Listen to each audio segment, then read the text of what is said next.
ഇന്നത്തെ ചിന്തയ്ക്ക് വേണ്ടി പരിശുദ്ധ ആത്മാവ് എൻ്റെ പക്കൽ നൽകപ്പെട്ടിരിക്കുന്ന വേദവാക്യം എബ്രായ ലേഖനം 12-ാം അധ്യായം 2-ാമത്തെ വാക്യമാണ്. ആ വാക്യത്തെ അടിസ്ഥാനപ്പെടുത്തി ഒന്ന് രണ്ട് ദൈവിക ദൂതുകൾ നിങ്ങൾക്ക് കൈമാറി ഞാൻ ഇന്ന് രാവിലെ നിങ്ങളുടെ ആവശ്യങ്ങൾക്ക് വേണ്ടി പ്രാർത്ഥിക്കാനായി കർത്താവിൽ ആഗ്രഹിക്കുകയാണ്. കഴിഞ്ഞ നാളുകളിൽ നമ്മൾ നൂറുകണക്കിന് ആയിരക്കണക്കിന് ജനത്തിനു വേണ്ടി പ്രാർത്ഥിപ്പാൻ ദൈവം നമുക്ക് അവസരം നൽകി. കഴിഞ്ഞ 6 വർഷമായി ദൈവം ഈ പ്രവർത്തനത്തെ നിലനിർത്തിയിരിക്കുന്നതിൽ ഓരോ ദിവസവും കർത്താവ് എല്ലാ പകലുകളും നമ്മളോട് സംസാരിച്ചു കൊണ്ടിരിക്കുന്നതിൽ ഞാൻ ഒത്തിരി സന്തോഷവാനാണ്. തീർച്ചയായും ദൈവം നിങ്ങളെ വീണ്ടും വർദ്ധിപ്പിക്കുകയും അനുഗ്രഹിക്കുകയും ചെയ്യട്ടെ എന്ന് പ്രാർത്ഥിച്ചുകൊണ്ട് വാക്യത്തിലേക്ക് പ്രവേശിക്കാം. വിശ്വാസത്തിന്റെ നായകനും പൂർത്തി വരുത്തുന്നതിനായ യേശുവിനെ നോക്കുക. തൻ്റെ മുമ്പിൽ വെച്ചിരിക്കുന്ന സന്തോഷം ഓർത്ത് അവൻ അപമാനം അലക്ഷ്യമാക്കി ക്രൂശിനെ സഹിക്കുകയും ദൈവസിംഹാസനത്തിന്റെ വലതുഭാഗത്ത് ഇരിക്കുകയും ചെയ്തു.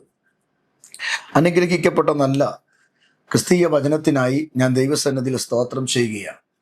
എബ്രായ ലേഖന കർത്താവ് വിശ്വാസ സമൂഹത്തെ ഉറപ്പിക്കുമ്പോൾ യേശുക്രിസ്തുവിൻ്റെ പ്രാധാന്യത്തെക്കുറിച്ച്, യേശുക്രിസ്തുവിൻ്റെ ആ ക്രൂശ് മരണത്തെക്കുറിച്ച്, യേശുക്രിസ്തുവിൻ്റെ ആ ശുശ്രൂഷകളെക്കുറിച്ച്, യേശുക്രിസ്തുവിൻ്റെ മരണ പുനരുത്ഥാനത്തെക്കുറിച്ച് രേഖപ്പെടുത്തിയ പല ഭാഗങ്ങളും ഈ പുസ്തകത്തിൽ നമുക്ക് കാണുവാനായിട്ട് കഴിയുന്നുണ്ട്. ഇവിടെ ലേഖനകർത്താവ് പറയുകയാണ്, നമ്മൾ യേശുവിനെ നോക്കുക. നാം എവിടെയാണ് നോക്കേണ്ടത്? യേശുവിനെയാണ് നമ്മൾ നോക്കേണ്ടത്. ഈ ലോകത്തിലേക്ക് നമ്മൾ നോക്കിയാൽ പരാജയപ്പെടും. ഈ ലോകത്തിലുള്ളവരെ നമ്മൾ നോക്കിയാൽ നമ്മൾ പരാജയപ്പെടും. ഓട്ടക്കളത്തിൽ ഓടുന്നവർ അനേകരെങ്കിലും ബിരുദു പ്രാപിക്കുന്നവർ ചുരുക്കമെന്നാണ് വേദപുസ്തകത്തിൽ കാണുന്നത്. ഇപ്പൊ ഈ ലോകത്തിലുള്ള ആളുകൾ ഓടുന്നവരുണ്ടാകാം, പക്ഷേ ലക്ഷ്യസ്ഥാനത്ത് എത്തുന്നുണ്ടോ എന്നുള്ളതാണ് നമ്മുടെ അതിപ്രധാനമായ കാര്യം.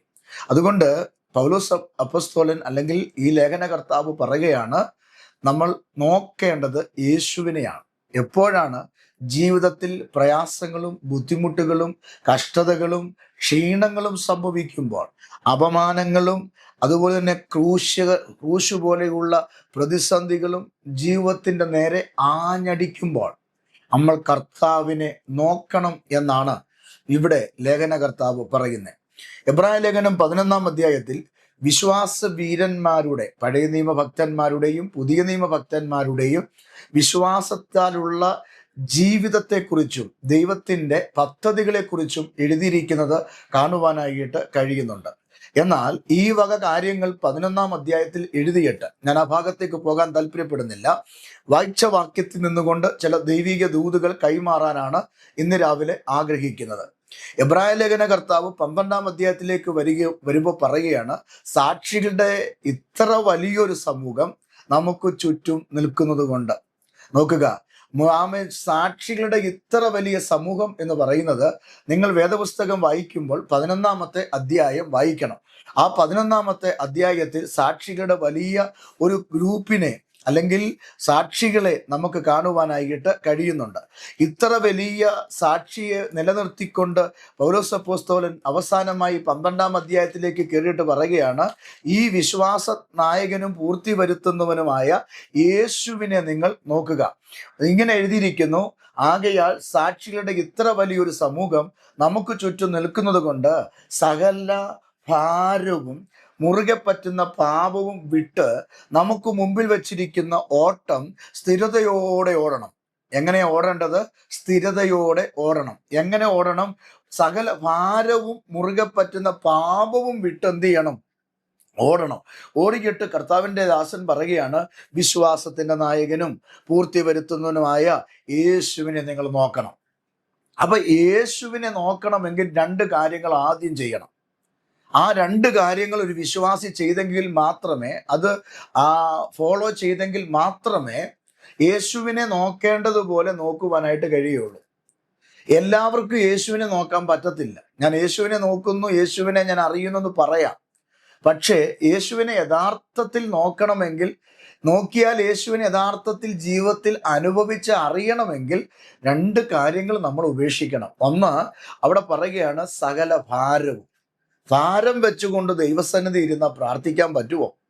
ഹൃദയത്തിനകത്ത് ഒത്തിരി ഭാരം നിൽക്കുക. മക്കളെ ഓർത്തുള്ള ഭാരം, കടഭാരത്തെക്കുറിച്ചുള്ള ഭാരം, നാളെയെക്കുറിച്ചുള്ള ഭാരം, വല്ലാത്തൊരു അസ്വസ്ഥത ജീവിതത്തിൽ നിലനിൽക്കുമ്പോൾ നമ്മുടെ പ്രാർത്ഥന ശരിയാകത്തില്ല.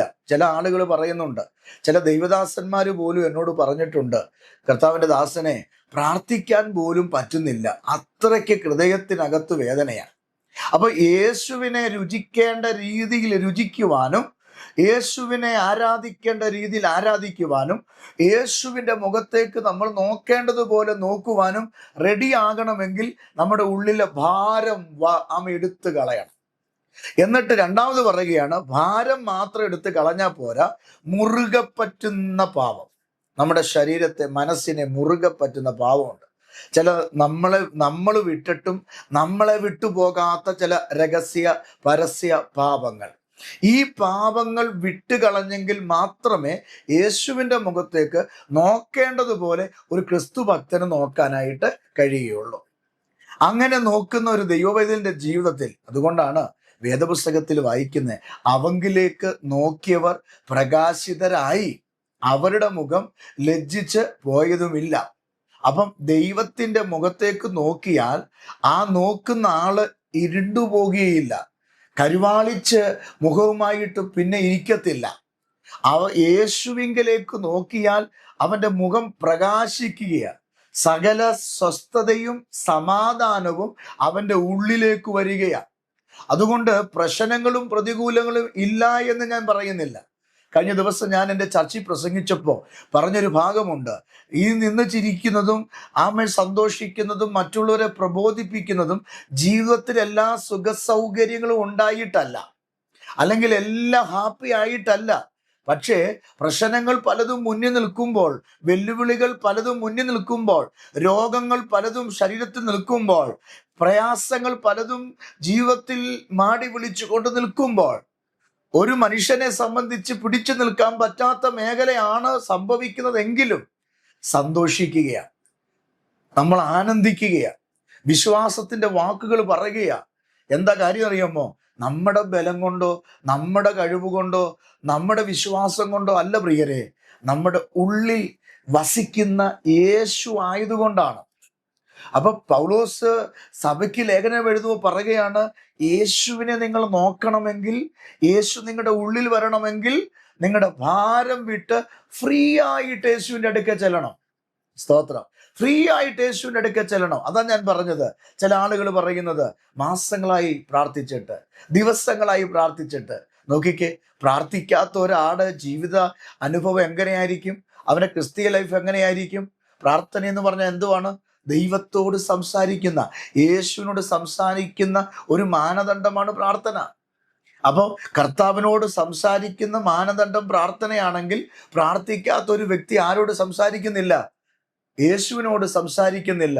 കാരണം യേശുവിനോട് സംസാരിക്കാതിരിക്കാൻ മനസ്സിന് വല്ലാത്ത ഭാരം, ഇങ്ങനെ കൊട്ടക്കണക്കിന് വേസ്റ്റ് കൊണ്ടിടുന്നത് പോലെ നമ്മുടെ ഉള്ളിനകത്ത് കൊണ്ടിട്ടിട്ട് പലതിനെ ചൊല്ലി വ്യാകുലപ്പെടുത്തി വിശാലത വരുത്താതെ ഇരുളടഞ്ഞ അനുഭവത്തിലേക്ക് പിശാചി നമ്മളെ തള്ളിയിടുന്നത് ഒറ്റ കാര്യമേ ഉള്ളൂ: നീ യേശുവുമായിട്ടുള്ള ബന്ധത്തിൽ നടക്കരുതെന്നുള്ളതാണ്, യേശുവിൻ്റെ മുഖത്തേക്ക് നോക്കരുതെന്നുള്ളതാണ്. കാരണം യേശുവിൻ്റെ മുഖത്തേക്ക് നീ നോക്കിയാൽ നിന്റെ മുഖം പ്രകാശിക്കും, എപ്പോഴും പ്രസന്നതയായിരിക്കും മുഖത്ത്.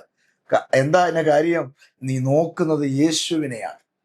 ചില ആളുകളെ നമ്മൾ കണ്ടിട്ടില്ലേ, ഒത്തിരി പ്രശ്നങ്ങളാണ്, ഒത്തിരി പ്രതികൂലങ്ങളാണ്. എനിക്കറിയാവുന്ന ഒരു കൂട്ടു ദൈവദാസനുണ്ട്. അദ്ദേഹത്തിൻ്റെ ഭാര്യയെ ക്യാൻസറാ. നോക്കിക്കേ, ഭാര്യയ്ക്ക് ക്യാൻസറാ. കീമോ ഒക്കെ എടുത്ത് വല്ലാത്ത അവസ്ഥയിൽ കൂടെ കടന്നു പോവുകയാണ്. ആ 2 കുഞ്ഞുങ്ങളെ കർത്താവ് കൊടുത്തു. ആ 2 കുഞ്ഞുങ്ങൾക്കും രോഗമാണ്. ആ 2 കുഞ്ഞുങ്ങൾക്കും, ആ മൂത്ത കുഞ്ഞിനും ക്യാൻസറാ. അപ്പോൾ തന്നെ ഇളയ കൊച്ചിന് തലയ്ക്ക് എന്തോ രോഗം വന്ന് പ്രയാസത്തിൽ കഴിയുക. ഇതൊക്കെ കോട്ടയം മെഡിക്കൽ കോളേജിലും RCCയിലും ഒക്കെ ട്രീറ്റ്മെന്റ് ഇരിക്കുന്ന ഒരു ഫാമിലിയെ പറ്റിയാണ് ഞാൻ പറയുന്നത്. ഞാൻ ഈ കഴിഞ്ഞ ദിവസം ആ ദൈവദാസനെ ഞാൻ യാദൃശ്ചിയെ കണ്ടപ്പോൾ ആ ചിരി, ആ മുഖത്തെ ചിരി, ഹല്ലേലൂയ. ആ മുഖത്തെ ചിരി കണ്ടപ്പോൾ, ആ സംസാരം എന്നോട് സംസാരിച്ച ആ വാക്കുകൾ കേട്ടപ്പോൾ ഞാൻ ഓർത്തു, ഇവൻ തന്നെയാണോ, അല്ലെങ്കിൽ ഈ ദൈവദാസൻ തന്നെയാണോ ഇത് എന്ന് ചോദിച്ചു. കാരണം എൻ്റെ മനസ്സുകൊണ്ട് ഞാൻ ചോദിച്ചു, അയ്യോ, ഈ ഈ ചിരിക്കുന്ന, ഇങ്ങനെ സംസാരിക്കുന്ന ഇദ്ദേഹം ആണോ ആ വിഷയത്തിൽ കൂടെ കടന്നു പോകുന്നത് എന്ന് ഞാൻ എന്നോട് തന്നെ ചോദിച്ചു. കാരണം എന്താ അറിയാമോ, ആ സംസാരവും ആ ചിരിയും കണ്ടപ്പോൾ ഒരു പ്രശ്നമില്ലാത്തൊരു വ്യക്തിയെ പോലെയാണ് ദൈവദാസൻ കടന്നു പോകുന്നത്. ആ വീട്ടിലെ തുണി അലക്കുന്നതും കിച്ചണിലെ പണിയെടുക്കുന്നതും ആ പിള്ളേരുടെ കാര്യങ്ങൾ നോക്കുന്നതും ആ സഹോദരിയുടെ കാര്യങ്ങൾ നോക്കുന്ന എല്ലാം ഈ മനുഷ്യനാ. എന്നിട്ട് കർത്താവിന് വേണ്ടി നിൽക്കുകയാ. ഞാൻ അദ്ദേഹത്തോട് സംസാരിച്ച ഒരു 10-15 മിനിറ്റ്, ഒരു മിനിറ്റ് പോലും പ്രത്യാശയില്ലാത്ത വാക്ക് അദ്ദേഹം പറയുന്നില്ല. ഞാനാണെങ്കിൽ അങ്ങനൊന്നും പറയാൻ പറ്റുമെന്ന് എനിക്ക് തോന്നുന്നില്ല. ഒരു വേദനയുടെ വാക്ക് പറയുന്നില്ല. പ്രത്യാശയുടെ വാക്കുകളാണ് താൻ ആവർത്തിക്കപ്പെടുന്നത്. അപ്പോൾ എനിക്കൊരു മനസ്സിലായി, പ്രശ്നങ്ങൾ പലതും ജീവിതത്തിന്റെ നേരെ ആഞ്ഞടിച്ച് നിൽക്കുമ്പോഴും, കൊടുങ്കാറ്റ് പോലെ വീശി നിൽക്കുമ്പോഴും അവന്റെ ഉള്ളിൽ ആരുണ്ട്? യേശുവുണ്ട്. അതാണ് ഒരു ദൈവ പൈതലിന്റെ നേട്ടമെന്ന് പറയുന്നത്. ജാതീയ മനുഷ്യനുള്ള പ്രശ്നങ്ങളെക്കാൾ കൂടുതലാ ക്രിസ്തുഭക്തന്റെ ജീവിതത്തിലെ പ്രശ്നം. അല്ല, നിങ്ങൾ ചിന്തിച്ചു നോക്കൂ. നിങ്ങൾ മുമ്പായിരുന്ന മേഖലകളിൽ യേശുവിനെ കണ്ടുമുട്ടുന്നതിന് മുമ്പുള്ള ജീവിതയാത്രയിൽ അനുഭവിക്കാത്ത ചില തിരസ്കരണങ്ങളും നൊമ്പരങ്ങളും വേദനകളും അല്ലേ ഇപ്പോൾ നീ കടന്നു പോകുന്നേ? പക്ഷെ അതിനകത്തും നീ ചിരിക്കുന്നില്ലേ? അതിനകത്തും സന്തോഷിക്കുന്നില്ലേ? അതിനകത്തും ജോലി ചെയ്യുന്നില്ലേ? ഒരു മുറിക്കകത്ത് കയറി മൂഡ് ഓഫ് ആയിട്ടിരിക്കുക അല്ലല്ലോ. എന്താ കാര്യം? നിന്റെ തൊലിക്കട്ടിയാണോ, അല്ലെങ്കിൽ നിന്റെ മനസ്സിന്റെ ബലമാണോ? അല്ല പ്രിയരെ, നിന്റെ അകത്ത് ജീവിക്കുന്ന ക്രിസ്തു ഇരിക്കുന്നത് കൊണ്ടാണ്. അപ്പൊ ഭാരം കളയണം, പാപം ഉപേക്ഷിക്കണം. ഇത് രണ്ടും ചെയ്തിട്ട് എന്താ അടുത്ത ചെയ്യേണ്ടത്? യേശുവിന് വേണ്ടി യേശുവിനെ നോക്കി ഓടണം. ലോകത്തെ നോക്കി ഓടരുത്. പ്രശ്നങ്ങളെ കണ്ടു നീ ഓടരുത്. പ്രതികൂലങ്ങളെ കണ്ടു നീ ഓടരുത്. യേശുവിനെ നോക്കി ഓടണം. യേശുവിനെ നോക്കി ഓടിയാൽ അങ്ങേയറ്റത്ത് ചെല്ലാൻ കഴിയും. നോക്കുക, ഓട്ടക്കളത്തിൽ നിൽക്കുന്ന ഒരു വ്യക്തി 500 മീറ്റർ ഓടുന്നുവെങ്കിൽ ആ ഓട്ടത്തിൽ 500 മീറ്റർ തികഞ്ഞ് ചെല്ലുന്ന സ്ഥലത്ത് ഒരു ഫിനിഷ് പോയിന്റ് ഉണ്ട്. ആ ഫിനിഷിംഗ് പോയിന്റിന്റെ ആ സ്ഥലത്ത് ഒരു ടേബിളിലോ അനുബന്ധമായ ഏതെങ്കിലും സ്ഥലത്ത് ഒരു വലിയ ട്രോഫി അവിടെ വെച്ചിരിക്കും. എന്തിനാണെന്നറിയാമോ? ആദ്യം ഓടി വരുന്ന ആൾക്ക് കൊടുക്കാനാണ്. അപ്പൊ ഓടുന്ന വ്യക്തിയുടെ ലക്ഷ്യം ആ ട്രോഫിയാണ്, അല്ലെങ്കിൽ ഒരു കിരീടമാണ്. നോക്കുക, ഒളിമ്പിക്സിൽ ഓടുന്ന ഒരു വ്യക്തി ഓടി അങ്ങേ അറ്റത്ത് ചെന്ന് ഫസ്റ്റ് ആകുമ്പോൾ അവരുടെ തലയിൽ അത്തിയില കൊണ്ടൊരു കിരീടം വെക്കും. ആ അത്തിയിലയുടെ കിരീടം വെച്ചുകൊണ്ട് അത് നിൽക്കാൻ ആഗ്രഹിച്ച് ഓടുകയാണ്. അപ്പൊ അപ്പുറത്തും ഇപ്പുറത്തും കിടക്കുന്ന ഓടുന്ന ആളുകൾ ചിലപ്പോൾ തട്ടി വീണെന്നിരിക്കും. പക്ഷെ ഇവൻ അതൊന്നും നോക്കുന്നില്ല. കാരണം ഇവന്റെ ലക്ഷ്യവും ഇവന്റെ നോട്ടവും ആ 500 മീറ്ററിനപ്പുറത്തിരിക്കുന്ന, അല്ലെങ്കിൽ ആ 2000 മീറ്ററിനപ്പുറത്തിരിക്കുന്ന ആ സമ്മാനത്തെയാണ്. ഇന്ന് രാവിലെ എൻ്റെ പ്രിയപ്പെട്ട സഹോദരങ്ങളോട് ഞാൻ പറയട്ടെ, നിങ്ങളുടെ ജീവിതയാത്രയിൽ നിങ്ങളുടെ ഓട്ടക്കളത്തിലാണെങ്കിൽ അതിനൊരു ഫിനിഷിംഗ് പോയിന്റ് ഉണ്ട്. ജീവിതത്തിൽ, ആത്മീയ മണ്ഡലത്തിൽ നിങ്ങളായിരിക്കുമ്പോൾ അതിനൊരു ഫിനിഷിംഗ് പോയിന്റ് ഉണ്ട്. നമ്മുടെ ജീവിതത്തിന്റെ അങ്ങേ അറ്റത്തൊരു ഫിനിഷിംഗ് പോയിന്റ് ഉണ്ട്. ഈ ലോകത്തിൽ നമ്മൾ ഓടി തീർത്തേ പറ്റൂ. പക്ഷേ നമ്മൾ ഭാരം വെച്ചുകൊണ്ട്, പാപം വെച്ചുകൊണ്ട് നമ്മൾ ഓടുന്നെങ്കിൽ നമ്മൾ ലക്ഷ്യസ്ഥാനത്ത് എത്തത്തില്ല. പ്രശ്നങ്ങൾ പലതും വരട്ടെ, അപമാനിക്കുന്നവരും പരിഹസിക്കുന്നവരും നിന്ദിക്കുന്നവരും കുറ്റം പറയുന്നവരും അപവാദം പറയുന്നവരും ഒക്കെ നിന്റെ പുറകെ വരട്ടെ. നമ്മൾ അതിനെയൊന്നും നോക്കാൻ പോകരുത്. കാരണം അവരൊക്കെ വീണവരാണ്, ട്രാക്കിൽ വീണവരാണ് കുറ്റം പറയുന്നേ, ട്രാക്കിൽ വീണവരാണ് അപവാദം പറയുന്നേ. ശൗലിന്റെ മേലുള്ള ആത്മാവ് നഷ്ടപ്പെട്ടപ്പോഴാണ് ദാവീദിന്റെ മേൽ കുന്തമെടുത്തോങ്ങിയത്. ശൗലിന്റെ മേൽ ദൈവകൃപയുള്ളപ്പോൾ വിശുദ്ധ വേദപുസ്തകം പഠിച്ചു നോക്ക്, എങ്ങും കുന്തമെടുത്ത് ശൗലു ഓങ്ങി ആരെയും കൊല്ലാൻ ശ്രമിച്ചിട്ടില്ല. പക്ഷെ വചനം പറയുന്നു, ശൗലിന്റെ മേലുള്ള ആത്മാവിനെ എടുത്ത് ദാവീദിന്റെ മേൽ കൊടുത്തിട്ട് ശൗലിന്റെ മേൽ ദുരാത്മാവിനെ അയച്ചു എന്ന്. അപ്പോൾ അവൻ ചെയ്യുന്നത് ദുരാത്മാവിന്റെ പ്രവർത്തികളാണ്. അതുകൊണ്ടാണ് അവൻ കുന്തമെറിയുന്നത്. പക്ഷേ അഭിഷേകമുള്ള ദാവീദിന്റെ ദേഹത്ത് ശൗലിന്റെ ഒരു കുന്തവും വീഴാതെ സ്വർഗം സൂക്ഷിച്ചു എന്നുള്ളതാണ്. അങ്ങനെങ്കിൽ എൻ്റെ പ്രിയപ്പെട്ടവരെ, നിങ്ങൾ ലക്ഷ്യസ്ഥാനത്ത് എത്താതിരിക്കാൻ, നിങ്ങൾ ആ കിരീടം പ്രാപിക്കാതിരിക്കാൻ, നിങ്ങൾ ആ ഫിനിഷിംഗ് പോയിന്റിൽ നിങ്ങൾ വിജയാളിയായി ആ കിരീടം വെച്ച് നിൽക്കാതെ ഇരിക്കാൻ, പാമൻ ഈ ട്രാക്കിൽ നിനക്ക് മുമ്പേ ഓടിയവരും നിന്റെ പുറകെ ഓടിയവരും നിനക്കൊപ്പം ഓടിയവരും പട്ടുകടന്ന് നിനക്കെതിരെ അപവാദങ്ങളും തകർച്ചകളും പറയുമ്പോൾ നീ ക്രിസ്തുവിലേക്ക് നോക്കി ഓടിക്കോ. ഓട്ടത്തിൽ നീ വിരുദ് പ്രാപിച്ചോ. ഇവിടെ വായിക്കുന്ന മുമ്പിൽ വെച്ചിരിക്കുന്ന ഓട്ടം സ്ഥിരതയോടെ ഓടണമെങ്കിൽ രണ്ടാമത്തെ വാക്യം, വിശ്വാസത്തിന്റെ നായകനും പൂർത്തി വരുത്തുന്നവനായ യേശുവിനെ നോക്കി നിങ്ങൾ ഓടണം. വിശ്വാസത്തിന്റെ നായകൻ ആരാണ്? എൻ്റെ വാഴ്ത്തപ്പെട്ട കർത്താവാണ്. കാരണം യേശു ഊവെന്ന് പറഞ്ഞാൽ ഊവെന്നാണ്, ഇല്ല എന്ന് പറഞ്ഞാൽ ഇല്ല എന്നാണ്. നിന്റെ തലമുറയെ അനുഗ്രഹിക്കാമെന്ന് യേശു പറഞ്ഞിട്ടുണ്ടെങ്കിൽ അനുഗ്രഹിച്ചിരിക്കും. യൂറോപ്പിലേക്ക് അയക്കാമെന്ന് യേശു പറഞ്ഞിട്ടുണ്ടെങ്കിൽ അത് അങ്ങനെ ചെയ്തിരിക്കും. നല്ലൊരു കോളേജിൽ നിന്റെ കുഞ്ഞിന് അഡ്മിഷൻ കൊടുക്കാമെന്ന് യേശു പറഞ്ഞിട്ടുണ്ടെങ്കിൽ അത് സംഭവിക്കും. നിന്റെ ശുശ്രൂഷയിൽ ഒരു നന്മയും ഉയർച്ചയും 2026 വെളിപ്പെടുത്തുമെന്ന് യേശു പറഞ്ഞിട്ടുണ്ടെങ്കിൽ അത് സംഭവിച്ചിരിക്കും. അതുകൊണ്ട് വിശ്വാസത്തിന്റെ നായകനായ, വിശ്വാസത്തിന്റെ വാക്ക് പറഞ്ഞ യേശുവിലേക്ക് നീ നോക്കുക. വിശ്വാസത്തിന്റെ നായകനും അത് പൂർത്തി വരുത്തുന്നവനും. പറഞ്ഞു വിടുന്നവനല്ല.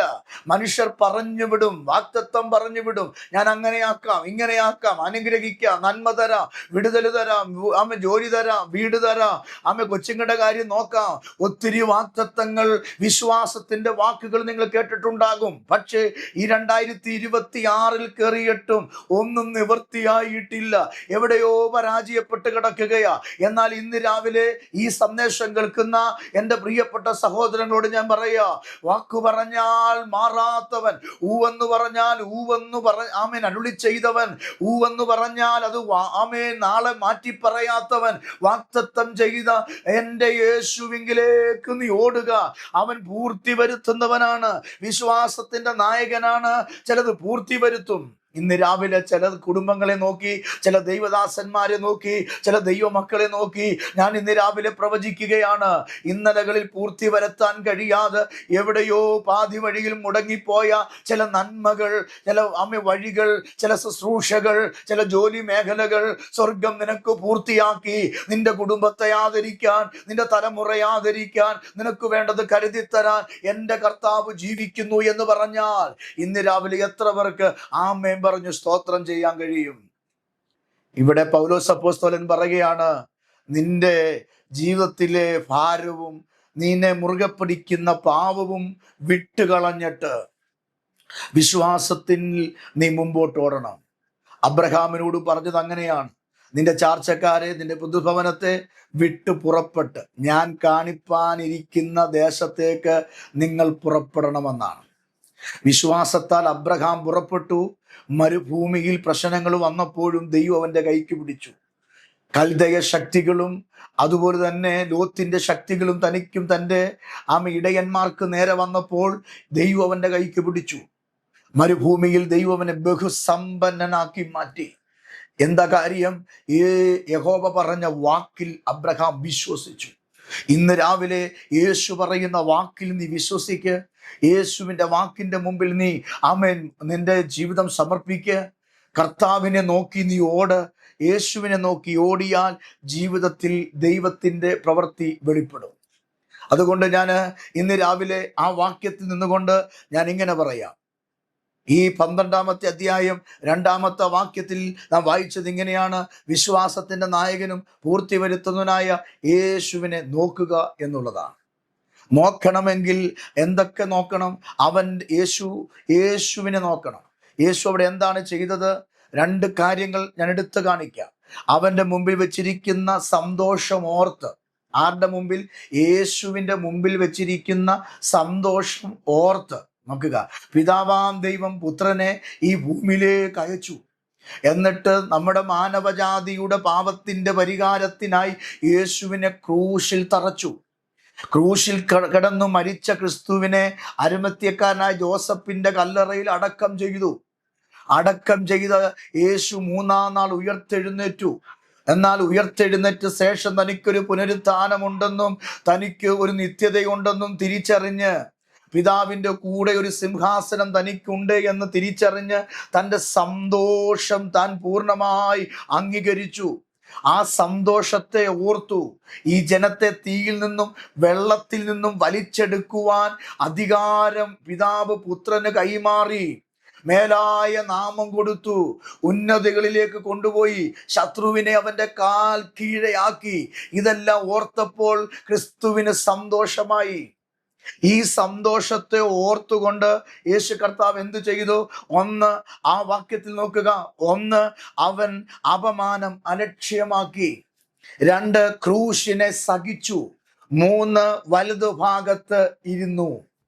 മൂന്ന് കാര്യങ്ങളാണ് യേശു കർത്താവ് ആ വാക്യത്തിൽ പ്രാപിച്ച അനുഭവം. ഒന്ന്, അവൻ ഈ സന്തോഷം അല്ലെങ്കിൽ നിത്യത എന്ന് പറയുന്ന സന്തോഷം ഈ ജനാവാലികളെ കൊണ്ട് അല്ലെങ്കിൽ ഈ സഭയെ കൊണ്ട് പിതാവിൻ്റെ അടുക്കിലേക്ക് ചെന്ന് കയറുന്ന ഒരു സന്തോഷം ക്രിസ്തുവിൻ്റെ അകത്ത് വന്നപ്പോൾ ആ സന്തോഷം ക്രിസ്തു ഓർത്തു. സ്തോത്രം. സന്തോഷം ഓർത്തു. എന്തേ? ഞാനും നീയും നിത്യതയിൽ ചെല്ലുന്നത് കർത്താവ് ഓർത്തപ്പോൾ സന്തോഷിച്ചത്. കാരണം അവസാന തുള്ളി രക്തം ഒഴുക്കി ഒരു അലക്കുകാരൻ ബക്കറ്റിലിരിക്കുന്ന വെള്ളത്തിൽ ഒരു തുണി മുക്കി അതിനെ പിഴിഞ്ഞ് നന്നായി വെള്ളം കളഞ്ഞ് അതിനെ കുടഞ്ഞ് അയലേക്ക് വീശിയിടുന്നത് പോലെ എൻ്റെ കർത്താവിൻ്റെ ശരീരത്തിലെ രക്തം മുഴുവനും ആ ക്രൂശിൽ പിഴിഞ്ഞൊഴിച്ചു. എന്നിട്ട് അയലേക്ക് ഇടുന്ന ഒരു തുണി പോലെ എൻ്റെ കർത്താവിൻ്റെ ശരീരത്തെ ആ ക്രൂശിൽ വെച്ച് ആണി വെച്ച് അടിച്ചു. എന്നാൽ അവസാന തുള്ളി രക്തം കാൽവറിയിൽ എൻ്റെ അപ്പച്ച അവിടെ ഒഴുക്കി. അവസാനം കുന്തം കൊണ്ട് പടയാളികൾ യേശുവിൻ്റെ വിലാപ്പുറത്ത് കുത്തിയപ്പോൾ രക്തം മാത്രമല്ല, ലാസ്റ്റ് വെള്ളം കൂടെ വന്നെന്ന അർത്ഥം. വെള്ളം വരത്തക്ക രീതി ബ്ലഡ് മുഴുവനും ഒരു തുള്ളി പോലും ഇല്ലാതെ യേശു അപ്പ ക്രൂശിന്റെ ചുവട്ടിൽ ഒഴിച്ചു. അങ്ങനെ ഒഴിച്ച യേശു കർത്താവ് തൻ്റെ ശരീരത്തെ, ആ നിത്യതയെ, ആ വീണ്ടെടുപ്പിനെ ഓർത്ത് തൻ്റെ ഉള്ളിൽ സന്തോഷം വന്നപ്പോൾ ആ സന്തോഷം ഓർത്തിട്ട് എന്ത് ചെയ്യുന്നു അറിയാമോ? തൻ്റെ മുമ്പിൽ വന്ന അപമാനം, യേശു സഹിച്ച അപമാനം, ആ യേശു അതിനെ കണ്ടിട്ട് ഭയന്നില്ല, വേദനിച്ചില്ല, അതിനെ എന്ത് ചെയ്തു? അലക്ഷ്യമാക്കി വിട്ടു. അതുകൊണ്ട് ഗതസമന തോട്ടത്തിൽ പ്രാർത്ഥിക്കാനായിട്ട് പോകുമ്പോൾ പിതാവായ ദൈവത്തിൻ്റെ മുമ്പിൽ ശിഷ്യന്മാരെ വിട്ട് അൻപിൻപാട് ദൂരത്ത് പോയിരുന്നു പ്രാർത്ഥിച്ചപ്പോൾ യേശു അപ്പ പറഞ്ഞൊരു പദമുണ്ട്, പിതാവെ കഴിയുമെങ്കിൽ ഈ പാനപാത്രം എന്ത് ചെയ്യണം? നീക്കണം. കാരണം യേശു സഹിക്കാൻ പോകുന്ന കഷ്ടതകളൊക്കെ യേശുവിന് അറിവ് കിട്ടി. യേശു ഇങ്ങനൊക്കെ മരിക്കും, ഇത്ര സമയത്ത് വിധിക്കപ്പെടും, ആ പീലാത്തോസിന്റെ കൽത്തളങ്ങളിൽ 39 അടി കിട്ടും, അതിന് ശേഷമായിട്ട് വിഷമുള്ള തലയിൽ വെക്കും, അവന്റെ മുഖത്ത് കറുത്ത തുണി വെച്ച് കെട്ടും, കോല് കൊണ്ട് അവൻ തലയ്ക്കടിക്കും, അവൻ്റെ രോമം പിച്ചിപ്പറിക്കും, അവൻ്റെ ശരീരം ഉഴുതു മറിക്കപ്പെടും എന്നൊക്കെ പറഞ്ഞ് പച്ചമര കുരിശും പിടിച്ചുകൊണ്ട് കാൽവറിയോളം എൻ്റെ കർത്താവിനെ നടത്തുമെന്ന് ഗതസമനയിൽ പ്രാർത്ഥിക്കുന്ന സമയത്ത് തൻ്റെ അകത്ത് ആ സീൻ വന്നു. ആ സീൻ അവൻ കണ്ടു. ആ സീൻ കണ്ടിട്ട് യേശു കർത്താവ് പിതാവിനോട് പറയുകയാ, കഴിയുമെങ്കിൽ ഈ പാനപാത്രം ഒന്ന് നീക്കിത്തരണം. പക്ഷെ പിതാവാം ദൈവം മൗനമായപ്പോൾ പുത്രനായ ക്രിസ്തു അവിടെ കിടന്ന് ഉരുണ്ടു മറിഞ്ഞ് നിലവിളിച്ച്, എൻ്റെ ദൈവമേ എന്നെ കൈവിടല്ലേ കൈവിടല്ലേ എന്ന് പറഞ്ഞ് നിലവിളിച്ചൊരു സീൻ അവിടെ ഉണ്ടാക്കിയില്ല. ദൈവത്തിൻ്റെ മുഖം തിരിക്കുന്നു എന്ന് കണ്ടപ്പോൾ, ദൈവത്തിൻ്റെ മുഖം തിരിഞ്ഞെന്ന് കണ്ടപ്പോൾ കർത്താവ് പറയുകയാ, എൻ്റെ ഇഷ്ടമല്ലപ്പാ, അങ്ങയുടെ ഇഷ്ടം നിറവേറട്ടെ എന്ന് പറഞ്ഞ് തൻ്റെ മുമ്പിൽ വെച്ചിരിക്കുന്ന അപമാനത്തെ അലക്ഷ്യമാക്കി കർത്താവ് കളഞ്ഞു. യൂദാസ് വന്ന് ഒറ്റിക്കൊടുക്കുന്ന അപമാനമുണ്ടല്ലോ, അലക്ഷ്യമാക്കി. ഒരു രാത്രി മുഴുവനും പല കോടതികളും മാറി വിധിച്ച ആ അപമാനമുണ്ടല്ലോ, കർത്താവ് അത് അലക്ഷ്യമാക്കി. യഹൂദന്മാരുടെ രാജാവെ പറ എന്ന് പറഞ്ഞ് കോലുകൊണ്ട് അടിച്ച് അപമാനിച്ച അപമാനമുണ്ടല്ലോ, കർത്താവ് അത് അലക്ഷ്യമാക്കി കളഞ്ഞു. മുഖത്ത് കാർക്കിച്ച് തുപ്പിയില്ലേ, അത് കർത്താവ് അങ്ങ് അലക്ഷ്യമാക്കി കളഞ്ഞു. ഹല്ലേലൂയ. അവന്റെ മുഖത്തെ രോമം പിച്ചി പറിച്ചെടുത്തില്ലേ, ആ അപമാനം കർത്താവ് അങ്ങ് അലക്ഷ്യമാക്കി കളഞ്ഞു. എന്തേ? തൻ്റെ മുമ്പിൽ വെച്ചിരിക്കുന്ന സന്തോഷമോർത്ത്. എന്താണ് യേശുവിന്റെ മുമ്പിൽ വെച്ചിരിക്കുന്ന സന്തോഷം? ഒരു കൂട്ടം ആളുകൾ, വിശ്വാസ വീരന്മാർ, തങ്ങളുടെ ഓട്ടം തികച്ച് ആമേ സ്വർഗത്തിലേക്ക് വരുന്നു. ആമേ നഷ്ടപ്പെട്ടു പോയ ദൈവസ്നേഹത്തിലേക്ക്, പിതാവിന്റെ അടുക്കലേക്ക് ഒരു കൂട്ടം ആളുകളെ വീണ്ടെടുക്കാൻ കഴിഞ്ഞു എന്നുള്ള സന്തോഷം, ആ സന്തോഷം ഓർത്ത് ഒന്നുകൂടെ ഇറങ്ങി പറഞ്ഞ, എന്നെയും നിങ്ങളെയും ഓർത്ത്, ഞാനാണ് യേശുവിന്റെ സന്തോഷം, നിങ്ങളാണ് യേശുവിന്റെ സന്തോഷം. ഹല്ലേലൂയ. യേശു ഈ ഭൂമി വന്നിട്ട് നല്ല ആഹാരം കഴിച്ചപ്പോൾ കിട്ടിയ സന്തോഷമല്ല, ആമേ നല്ലൊരു കുടുംബജീവിതം അനുഭവിച്ചപ്പോൾ ഉള്ള സന്തോഷമല്ല, മറിയയുടെ ഉദരത്തിൽ ജനനമെടുത്തപ്പോൾ ഉള്ള സന്തോഷമല്ല. യേശു അനുഭവിച്ച സന്തോഷം എന്തറിയാമോ? ആ സന്തോഷം ഞാനാണ്, ആ സന്തോഷം നീയാണ്. നമ്മളെ ഓർത്ത്, സന്തോഷത്തെ ഓർത്ത്, നമ്മുടെ നിത്യത ഓർത്ത്, നമ്മുടെ പ്രത്യാശ കണ്ട് യേശുവിനത് ആമേ സഹിക്കാൻ കഴിയാതെ വന്നപ്പോൾ, യേശു അതിൻ്റെ മുമ്പിൽ വന്ന എല്ലാ അപമാനത്തെ എന്ത് ചെയ്തു? കർത്താവ് അങ്ങ് അലക്ഷ്യമാക്കി. കർത്താവ് അതിനെ തിരസ്കരിച്ചു. കർത്താവ് അത് നിസാരവൽക്കരിക്കപ്പെട്ടു. കർത്താവ് അതിനെ കാര്യമാക്കിയില്ല. ക്രൂശിനെ അവൻ സന്തോഷത്തോടെ സ്വീകരിച്ചു. നിന്ദകൾ സന്തോഷത്തോടെ സ്വീകരിച്ചു. ഇവിടെ വായിക്കുക, അപമാനം അലക്ഷ്യമാക്കി കളഞ്ഞു. എന്തുകൊണ്ടാണ് യേശു കർത്താവ് അപമാനം അലക്ഷ്യമാക്കിയത്? യോഹന്നാന്റെ സുവിശേഷം 15-ാം അധ്യായത്തിൽ അവിടെ എഴുതിയിരിക്കുന്ന വാക്യം ഇങ്ങനെയാണ്. ഞാൻ നിങ്ങളെ വായിച്ചു കേൾപ്പിക്കാം. യോഹന്നാന്റെ സുവിശേഷം 15-ാം അധ്യായം അതിൻ്റെ 3-4 വാക്യങ്ങൾ ഞാൻ നിങ്ങളെ വായിച്ചു കേൾപ്പിക്കാം. എന്തുകൊണ്ടാണ് യേശു കർത്താവ് അപമാനത്തെ അലക്ഷ്യമാക്കിയത് എന്നൂടെ ചിന്തിച്ചിട്ട് ബാക്കി ഭാഗം നമ്മൾ അടുത്ത ദിവസം ചിന്തിക്കാം. എന്തുകൊണ്ടാണ്? യോഹന്നാന്റെ സുവിശേഷം 15-ാം അധ്യായം അതിൻ്റെ 18, 19, 20 വാക്യങ്ങൾ.